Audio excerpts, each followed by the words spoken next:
জন্মদিনের বাড়ি পুজো 1 বছর ধরে পালন করেছি। Happy birthday. চুলের মধ্যে দিয়ে কি সুন্দর খোপাটাকে করে দেয়। জল পেয়ে বাবার মাথায় কদম ফুল ফুটেছে। কোলাঘাট থেকে এত টাকা আমাকে গিফট করতো না, আমি আশায় তাল করে দিলাম। নিজে যতটা কামড়ে নেওয়া নিয়ে নিল। মুভিটা দেখতে দেখতে কাঁদতে কাঁদতে মুভি হাসছে। সূর্য আমার মুড আজকে দারুণ ছিল। নিয়নের গার্লফ্রেন্ডের নাম। পার্সেল পেয়ে গেছি। হার, কানের কাঁটা, চুড়ি। খিদেটাকে আমার আরো 10 গুণ বাড়িয়ে দিয়েছে। অমৃত। ছোলা দিয়ে আলু ভাজা হবে জলখাবেলা। Good morning. নতুন একটা সুন্দর সকালে সবাইকে স্বাগত। সবার দিনটা খুব সুন্দর কাটুক। আমরা অনেকটা সকালে উঠেছি, কারণ ব্যায়াম করেছি আজ থেকে আমরা ব্যায়াম শুরু করেছি। দিদির তো স্নানও হয়ে গেছে, আমি স্নান করিনি, কারণ ঘরের কাজকর্মগুলো করে তারপরে ওই ঘর বারান্দা ঝাঁট দিয়ে মুছে তারপরে একেবারে স্নান করে নেবো। কারণ স্নান করার পর ঘর বারান্দা ঝাঁট দিতে মুছতে আবার সে গাটা নোংরা হয়ে যাবে, তাহলে আবার স্নান করতে গেলে অতবার স্নান করলে আমার আবার ঠান্ডা লেগে যাবে। সেই জন্য ভাবলাম যে একেবারে কাজটা করে নিই, তারপরে স্নান করে নেবো। সকাল সকাল আমি চুলে তেল দেবো, কারণ আমি অনেক দিন চুলে তেল দিইনি। আর আমার পরীক্ষা শেষ, মানে প্রতিদিন সকালবেলা ঘুম থেকে উঠে আমার প্রথম কাজ ছিল পড়তে বসা। আজকে আমাকে পড়তে বসতে হবে না, কারণ আমাদের ক্লাস এখনো 7-8 দিন পর থেকে শুরু হচ্ছে। চুলটার অবস্থা একেবারে খারাপ হয়ে গেছে, অনেক দিন তেল দেওয়া হয়নি, সেই কেমন একদম ঝাঁটা হয়ে গেছে। এই এত সকালবেলায় দিয়ে নিই, তাহলে যতক্ষণ এই কাজ করবো ততক্ষণে 2 ঘন্টা মতো হয়ে যাবে, তারপরে তো স্নান করেই নেবো। মা আমার দাঁড়িয়ে আছে জিরে আর গরম জল নিয়ে। জিরে আর গরম জল এখন আমাদের খাওয়ানো হবে। এই যে চেয়ারে এবার বসানো হবে, দিয়ে খাওয়ানো হবে, তাই তো মা? বসো।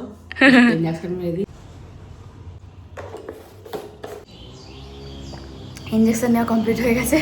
আমি ঘরের কাজগুলো গোছাচ্ছিলাম, মানে বিছানা দুটো গোছালাম, আমার খাটের ওপরটা নোংরা হয়েছে সেটাকে মুছলাম। এবার চা খেতে বসবো। চা হয়ে গেছে আর আজকে এই র চাই খাচ্ছি। শনি রবিবার তো আর নয়, আর আজকে ঠান্ডাও নেই, গরম সকাল থেকে, সেই জন্য মা আজকে দুধ চা করেনি, র চাই খাবো। কালকে রাতে লুচি করেছিল, খেয়েছিলাম। এবার সকালে আজকে দুধ চা দিয়ে খাওয়া হয়, কিন্তু আজকে খাইনি, কারণ র চাই খেয়েছি। লুচি আছে, কিন্তু মাকে বললাম যে খাবো না। দিদি বুঝে গেছে ওকে প্রথমে এসে আগে ওই সিটটাতেই বসতে হবে। এই সিটটাকে নাম এন্ট্রি করতে হয়। হ্যাঁ, নাম এন্ট্রি হওয়ার পর আমি আমার সিট থেকে বসতে পারি। তো কি করে বুঝবে যে আমি জবে এসেছি? কেনাও দিদির পায়ের অবস্থা জানো, সারা বের হচ্ছে না। কি দরকার ছিল বলতো তখন ছেড়ে দেওয়ার? বেশ টানা এখন আমাদের 1 বছর হয়েছে তো করা। আমি জিম ট্রেনার হয়ে গেলাম। টানা আমরা 4-5 মাস করেছিলাম, তারপর যে কি মতিভ্রম হলো, ছেড়ে দিলাম। আমিও তো জানো না, আমার জন্মদিন আর বাড়ি পুজো চলে এলো। জন্মদিন আর বাড়ি পুজো আমরা 1 বছর ধরে পালন করেছি। জন্মদিন আর বাড়ি পুজো আগে বলে ছেড়ে দিলাম, যে তারপর থেকে করবো, তারপর থেকে করবো করে আবার জন্মদিন আর বাড়ি পুজো চলে এলো। মানে 1 বছর ধরে আমরা সেলিব্রেট করি জন্মদিন আর বাড়ি পুজো।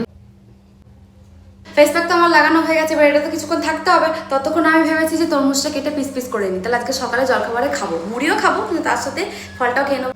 Happy birthday to you. দিদি আবার কি করে, তরমুজ এরকম খোলাটাকে ধরবে আর কামড়ে কামড়ে খেয়ে নেবে। আর আমার আবার কি মনে হয়, তরমুজের এই খোলাটাকে একেবারে কেটে ছোট ছোট পিস করে করে দিলে আমার খেতে সুবিধা হয়। আমার তরমুজ এখানে সুন্দর করে পিস পিস করা হয়ে গেছে, আর তরমুজটা খেলেও বেশ শরীরটা ঠান্ডা হয়। আর আমি এখন বুঝতে পারছি যে কেন দিদি ওরকম বলে, বড় বড় পিস করা বলে নে আর খেয়ে নে, কারণ এ পিস করতে করতে আমার 20 মিনিট চলে গেল সুন্দর করে পিস করতে। কিন্তু আমার এভাবে খেতেই বেশি ভালো লাগে। তোমার হোটেল মে সব বান্ধা প্লিজ প্লিজ ক্ষমা করে দিও, এত সঠিক ঠিকঠাক হিন্দি বলার জন্য আমাদের ক্ষমা করে দিও। মা এখানে বিট আর আলু ভেজেছে, বাবা বলেছে মাকে এভাবে ভাজতে, এভাবে ভাজলে খেতে ভালো লাগে, আর বিটটাও খাওয়া হবে। বিটটাকে সিদ্ধ করে নিয়েছে, সিদ্ধ করে নিয়ে আলুর সাথে ভেজেছে। এটা আজকে আমরা মুড়ি দিয়ে খাবো, আর তরমুজ তো আছে। কি রান্না হবে মা? আজকে পটল আলুর তরকারি করবো। বাবা মাছ দেখতে 2 বার গেছে বন্ধুতলায়, কিন্তু মাছ পাইনি, সেই জন্য মা বলছে তাহলে পটল আলু তরকারি করে দিই, উচ্ছে ভাজবো আর ডাল, টক ডাল। গরমকাল পড়ে যাওয়া মানেই আমাদের বাড়িতে টক ডাল, টক দই, এগুলো হচ্ছে প্রতিদিনের কাহিনী, প্রতিদিন থাকবেই থাকবে। আর বাবা তো বাজারে গেছে, কিন্তু মাছ তো পাইনি, দিয়ে এখন ফোন করেছে যে আমি মাছ পাইনি, মাকে অন্য কিছু রান্না করতে বল, আমি একবারে চুল কেটে তবেই বাড়ি যাবো। এই স্নান করে বেরোলাম, চুলে গামছা জড়িয়ে নিয়েছি। আগে না আমি চুলে গামছা জড়াতে একদম পারতাম না, এই কয়েক মাস হলো আমি চুলে গামছা জড়াতে পারছি। আমার চুলে মাই গামছা জড়িয়ে দিত, আমি না ঘোরাতেটা পারতাম না, মানে পেঁচিয়ে নিতাম, পেঁচানোর পর ঘুরিয়ে ওটাকে আর গোটাতে পারতাম না। এখন মনে হচ্ছে যে হাসো বাবার একটা গামছা জড়াতে পারে না, কিন্তু আমি সত্যিই পারতাম না। আমি এখনও চুলটাকে গুটিয়ে খোঁপাটা করতে পারি না। আমি কি করি, চুলটাকে এরকম করে গুটিয়ে নিতে ক্লিপটা আটকে নিই। মানে মা কি করে, মানে কোনো গার্ডার লাগবে না, কোনো ক্লিপ লাগবে না, চুলের মধ্যে দিয়ে কি সুন্দর খোঁপাটাকে করে দেয়, তার জন্য কোনো গার্ডার ক্লিপ লাগে না। কিন্তু আমি আবার সেটা পারি না, কিন্তু এখন আস্তে আস্তে শিখে গেছি, এখন নিজে নিজেই গামছা জড়িয়ে দেয়। আর নাহলে আগে যেখানেই মা থাকতো সেখানেই চলে যেতাম, মা যদি ওপরে থাকতো ওপরে যেতাম মায়ের কাছে, মা গামছা জড়িয়ে দাও। বাবা এমন চুল কেটেছে, কেউ বাবাকে চিনতে পারছে না। কদম ছাড়। আমিও প্রথমে দেখে অবাক হয়ে গেছি, এ মা এ কি, ওপরকার চুলগুলো কেটে দিয়ে ভেতরগুলো সব সাদা, কেন বাবা শুধু কালোই ছিল গো মা, ভেতরগুলো এরকম সেই কদম ফুলের মতো এরকম হয়ে গেছে কেন? দিদিও হঠাৎ করে দেখে বলছে বাবা, আমি ভাবছি কি চলে এসেছে বাড়িতে, চিনতে পারেনি। বর্ষার জল পেয়েছে, কিছুদিন আগে বৃষ্টি হলো না, সেই জল পেয়ে বাবার মাথায় কদম ফুল ফুটেছে। এসে তুই করেছিস, আমি টেবিলের উপর এরকম ভাবে সাজানো থেকে বুঝতে পারি তুই ছাড়া এরকম ভাবে কেউ পারে না। আমরা পিস পিস করি, ও ছোট ছোট করে পেছনকার শক্ত খোসাটাকে ছাড়িয়ে এরকম ফুটকাগুলো তো। আজ আমরা উপহার পেয়েছি নববর্ষের কোলাঘাট থেকে। কোলাঘাটের বন্ধু আমাদের জন্য উপহার পাঠিয়েছে, কিন্তু আমি জানতাম না। আমি বরিশালে ব্যাচ পড়াতে গেছিলাম, তো সেখানে যেখানে কুরিয়ারটা আসে তার বাড়ি আমার বাড়ির পাশেই। সেই ফোন করে বলছে তো একটা কুরিয়ার এসছে, আমি যে এখানেই আছি, বলে তাহলে দাঁড়া দিয়ে আসছি, দিয়ে গেছে।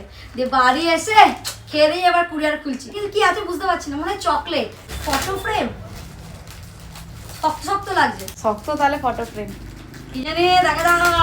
এই দুটো প্যাকেট বেরিয়েছে যে। হ্যাঁ, আমি পেঁয়াজের খোসার মধ্যে এখন প্যাকেটই খুলে যাচ্ছি।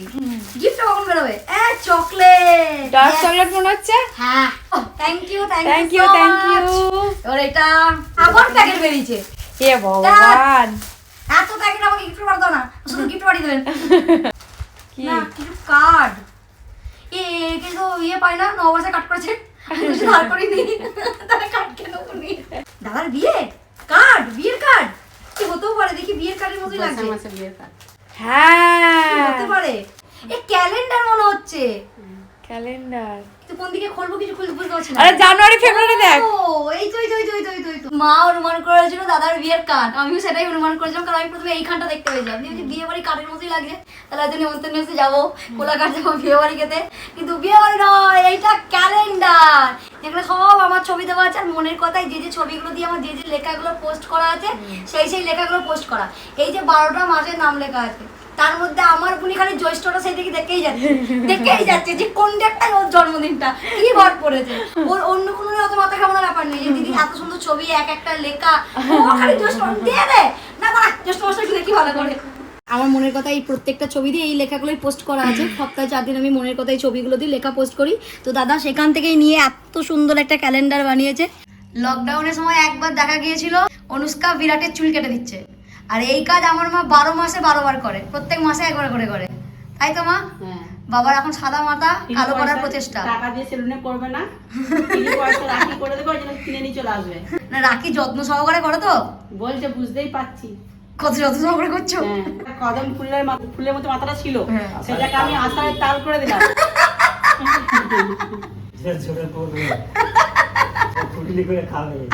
ভালো জিনিস বেশিক্ষণ রেখে দিলে ঠাকুর পাপ দেয়, সঙ্গে যিনি পাঠিয়েছেন তিনিও কষ্ট পায়, এই ভালো জিনিস আমরা বেশিক্ষণ রাখি না। মুভি এখনো শুরুই হলো না, আমাদের তার আগে প্যাকেট বসেছি। হ্যাঁ তার আগে প্যাকেট খুলে দিয়েছি। এখন এদিকে চাঁদের বুড়ি ম্যাজিক ম্যান চলছে। মা চকলেটটা নিয়ে চলে গেছে, ফ্রিজে রাখতে হবে, কারণ চকলেটটা উপরে উপরে একটু গলে গেছে। তো মাকে বলছি এইটা তাহলে চলে গেল, মানে এটা আমাকে ফেলতে হবে। আগে যখন এরকম কিছু হাতে পেতাম তখনই আমরা ফোন বানাতাম, আমি যে কতবার আমার জ্যামিতি বক্স থেকে ফোন কল্পনা করেছি, এরকম করতাম। আমি আবার সেই আমাদের যখন ঠাকুরঘর তৈরি হয়েছে তখন সেট পাথরগুলো এসেছিল না, আমি আমার জ্যামিতি বক্সটাই আমার ফোন ছিল, জ্যামিতি বক্সটা ফোনের মতো ভাবতাম এরকম ফোন হবে। বুঝিস আমি যখন প্রথম আমাদের ঘরে ফোন আসে স্মার্টফোন, তখন আমি কলেজে সেকেন্ড ইয়ারে পড়ি, বল তখন আমাদের ঘরে প্রথম স্মার্টফোন আসবে, অর্ডার দিয়েছি, পাড়ার একটা দাদা অর্ডার দিয়ে দিয়েছে, ওই দাদাটার ফোন থেকে অর্ডার দিয়ে দিয়েছে। দিয়ে আমরা কত বড় আসবে দাদা, কত বড় আসবে গো, তখন প্রচুর এক্সাইটমেন্ট যে আসবে।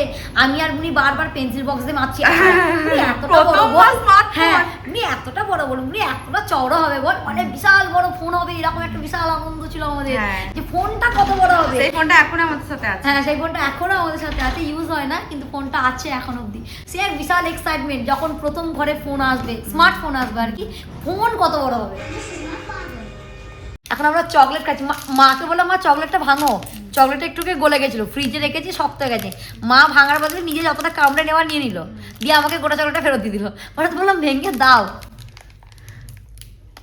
ভাঙতে পারছো রে, তোমার শক্ত হয়ে গেলো। জামাই ষষ্ঠীতে শ্বশুর বাড়ি যাওয়ার আগে শক্তিগড় থেকে একটা বড় সাইজের ল্যাংচা নিয়ে যাবে।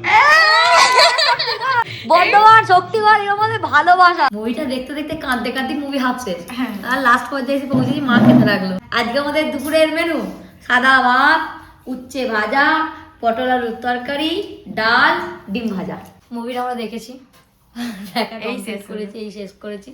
বলার তো কিছু নেই, মিঠুন চক্রবর্তী স্যারের অভিনয় নিয়ে বলার কিছু নেই, দেবদার অভিনয় নিয়ে বলার কিছু নেই, মানে ওনাদের মতো মানুষদের অভিনয় নিয়ে বলার কোনো প্রশংসা রাখে না। তবে শেষে একটা কথাই বলবো, যে কটা মুভি রিসেন্টলি বেরোচ্ছে, মানে কয়েক বছর ধরে বেরিয়েছে, প্লিজ মিঠুন চক্রবর্তী স্যারকে বাঁচিয়ে রাখুন। এইভাবে এন্ডিংটা না করলে, এটা আমাদের ইমোশন নিয়ে খেলা হচ্ছে। ইমোশন আমাদের চোখগুলোকে তখন থেকে জল বেরিয়ে এই যাচ্ছে। ইমোশনটা নিয়ে না খেলাই ভালো। ভালো লাগে, ভীষণ ভালো লাগে। দুপুরবেলা তো ঘুমিয়ে গেছিলাম, এই মাত্র ঘুম থেকে উঠলাম, উঠে এবার আমি ভিডিও বানাতে যাবো, দেরি হয়ে গেছে, সূর্যমামা বাড়ি যেতে চললো, আমার একটু ঘুম থেকে উঠতে দেরি হয়ে গেছে, হঠাৎ করে চোখটা লেগে গেছিলো। কাজল পড়তে না পড়তেই আমার চোখ দিয়ে জল বেরোতে শুরু করে দিচ্ছে। আমার চোখের যে কি সমস্যা আমি জানি না, কাজল পড়লেই আমার চোখ দিয়ে জল বেরোবে, আর এমন জল বেরোবে যেন সমুদ্রের সঙ্গে লিঙ্ক পেয়ে গেছে, জল আর থামতে চায় না। ভিডিও বানানো আমার হয়ে গেছে, আর আজকে সূর্য আমাকে এত সুন্দর লাগছে, সানসেটটা আজকে এত সুন্দর লাগছে, এত সুন্দর লাগছে, মানে আমি বলার বাইরে। আর ভিডিওগুলোও তেমন সুন্দর হয়েছে, দারুণ হয়েছে, আমার খুব ভালো লেগেছে। আর আমি অনেক ছবিও তুলেছি, সেই ছবিগুলো খুব খুব খুব সুন্দর এসছে। মানে সূর্য আমার মুড আজকে দারুণ ছিল, দারুণ ছিল। আর সূর্য আমার মুডের সাথে আমার মুডটাও ভালো হয়ে গেছে, এত সুন্দর সুন্দর ছবি আর ভিডিও বানাতে পেরে খুব ভালো হয়েছে, খুব ভালো হয়েছে। মা এখন সন্ধ্যাবেলা এখানে দই বানাচ্ছে। দইটাকে কিভাবে বানাও মা তুমি? দুধটাকে ফুটিয়ে ঘন করে, হ্যাঁ, আর একটু টক দই রেখেছিলাম 2-3 চামচ, হ্যাঁ, দিয়ে ওইটাকে ফাটিয়ে এই কাপে করে চামচে করে ফাটিয়ে এর সঙ্গে মিশিয়ে দিলাম। আচ্ছা, দিয়ে এটা ঘেঁটে বাটিতে দিয়ে দেবো, হ্যাঁ, বাটিতে দিয়ে একটা চাপা দিয়ে একটা উপরে কাপড় চাপা দিয়ে দেবো। আচ্ছা, প্রথমে একটা প্লেট চাপা দিই, তারপরে কাপড় চাপা দিয়ে দেবে, এটারে চাপা দিতে দিয়ে সারা রাত থাকলে পরের দিন সকালে দই জমে যাবে, সেটাকে ফ্রিজে ঢুকিয়ে দেবো, দুপুরবেলা খেয়ে নেবো। 6টা বাটি হয়েছে, এখনো তো দুধ আছে, মা আরো বাটি নিয়ে আসো। বাটিতে দিয়ে দেবো। হ্যাঁ, তাহলেই হয়ে যাবে। এই যে আবার বাটি নিয়ে এসেছে, 4টে বাটি নিয়ে এসছো, 4টে বাটি, হ্যাঁ 4টে বাটিতেই হয়ে যাবে গো মা। যখন তো রাতে মেহেন্দিটা ম্যাম দেখবে, তখন তো ম্যাম তো অবাক হয়ে যাবে, তখন ওরা চেষ্টা জানি কে মেহেন্দি করে দিয়েছে এত বিউটিফুল। আমার ফ্রেন্ডরা দেখতে পারে কিন্তু ম্যাম দেখতে পারে না। তখন বলি আমার পিপি করে দিয়েছে, যদি বলে যে আর্টিস্টকে ডেকে নিয়ে আসো, তখন আমাকে হায়ার করে নিয়ে যাবি। হ্যাঁ, আমি শ্রেষ্ঠ রানীকে বলছি যে মেহেন্দিটা সারা রাত রেখে দিবি, দিয়ে কাল সকালে যখন ধুয়ে নিবি, তখন তারপরে একটু সর্ষের তেল দিয়ে নিবি, তাহলে মেহেন্দিটা বেশ গাঢ় পাড়া হবে, ভালো লাগবে। আর খুব সিম্পল ডিজাইন। নিয়নের হাতে ওর নামের অক্ষরটা লিখে দিবি। নিয়নের হাতে, নিয়নের নাম নয়, নিয়নের গার্লফ্রেন্ডের নাম। হ্যাঁ আবার বলছে পিপি তিনটে ওর গার্লফ্রেন্ড আছে নুজাইরা, রমি হ্যাঁ। আর নন্দিনী। বাবা, নিয়ন বাবু দেখি নিয়ন আবার হিন্দিতে নাম লিখছে, বলছে বলছি ইংলিশে লিখলে কি তোমার মেহেন্দিটা শেষ হয়ে যেত পিপি, তুই আমাকে হিন্দিতে লিখে দিলে। আর শ্রেষ্ঠা আবার কি বলছে দেখ, শ্রেষ্ঠা বলছে বাবাকে আজকে বলবো পাশের ঘর শুতে, কারণ বাবা বড্ড নড়াচড়া করে, আমরা মেহেন্দি উঠিয়ে দেবে। 9টা বাজছে, আজকেও এখনই পার্সেল এই এসেছে। কাকু এখানে বাড়ি তো, মানে আমাদের বাড়িটা শেষ টিপ দিয়ে বাড়ি হয়। পার্সেল পেয়ে গেছে। আমার বুনি এখন ব্যস্ত হয়ে পড়েছে পার্সেল খোলার জন্য। ও মা, কি সুন্দর যত্ন সহকারে পাঠানো হয়েছে। দিদি ভাই আমাদের এত এত এত সুন্দর সুন্দর উপহার পাঠিয়েছে, মানে দেখে তো আমরা অবাক। দিদি তো ওখানে একটার পর একটা পড়তে শুরু করে বুনি দিয়েছে। তো অবাক হয়েছে, আর আমি লোভ সামালতে পারিনি, আমি একদম ফুলের শ্বাস সেজে নিয়েছি। এত কিছু পাঠিয়েছে যেগুলো এত সুন্দর সুন্দর হার, কানের কাঁটা, চুড়ি, পুরো সেট। খুব খুব খুব সুন্দর, এগুলো খুব সুন্দর নিখুঁত কাজ। হ্যাঁ পুরো নিখুঁত কাজ, খুব সুন্দর। দিদি তখন থেকে আয়নাতে নিজেকে দেখেই যাচ্ছে। আর আমার এত ভালো লাগছে এই যে মনের কথা, তোমরা মনের কথাকে এতটা ভালোবাসা দিচ্ছ, এতটা মনের মধ্যে গেঁথে নিয়েছো মনের কথাকে, তার জন্য অনেক অনেক অনেক ভালোবাসা। আজকে খেতে আমাদের একটু দেরি হয়ে গেছে, অনেক বেজে গেছে, খুব খিদে পেয়ে গেছে। খেতে দেরি হলো, খিদেটাকে আমার আরো 10 গুণ বাড়িয়ে দিয়েছে। 1 বাটি সর, মা আমাকে খেতে বলেছি, মা দেখছি এইটা দিচ্ছি, কি করে সর নাকি, বলছে হ্যাঁ তোর জন্য রেখেছি। এই 1 বাটি সর হয়েছে, আর আমি দুধের সর খেতে অমৃত অমৃত লাগে, দুধের সর খেতে আমি খুব ভালোবাসি। আজকে আমাদের রাতের মেনু রুটি, আমার জন্য স্পেশালি দুধের সর, ওবেলা মা পটল আলু তরকারি করেছিল, পটল আলু তরকারি, আর কালকে ছোলার ডাল ছিল, ছোলার ডাল, চলো খেয়ে নি। আর দুধের সর আর রুটি পুরো অমৃত। যারা চিনি খায় তারা এই দুধের সরের সাথে রুটিটাকে নিয়ে একটু চিনি দিয়ে রোল করে খেলে অমৃত। আর এদিকে চিয়া সিডস এদিকে চিয়া সিডস কালকে সকালে খাবো। খাওয়া দাওয়া হয়ে যাওয়ার পর দিদি আর মা মিলে ঠিক করছে যে কালকে নববর্ষের দিন কি কি খাওয়া হবে। সকালেও দুধ চা দিয়ে শুরু করছি, দুপুরের মেনু মোটামুটি ঠিক হয়ে গেছে, কিন্তু মা দিন যে স্কিপ হয়ে গেল জল খাওয়াটা। সেটাই তো আমি তখন থেকে বলে যাচ্ছি, দিদি জল খাওয়ালে কি খাবো, দিদি গোলা রুটি খাবি? এবার গোল্লা রুটি আমার খুব ভালো লাগে। আলু ভাজা মুড়ি খাবি দিদি? ও মা ছোলা দিয়ে আলু ভাজবো, আর নাড়ু আর পাঁপড় ভাজবে মা। পাঁপড় ভাজবে, মুড়ি, এটা ভালো লাগে।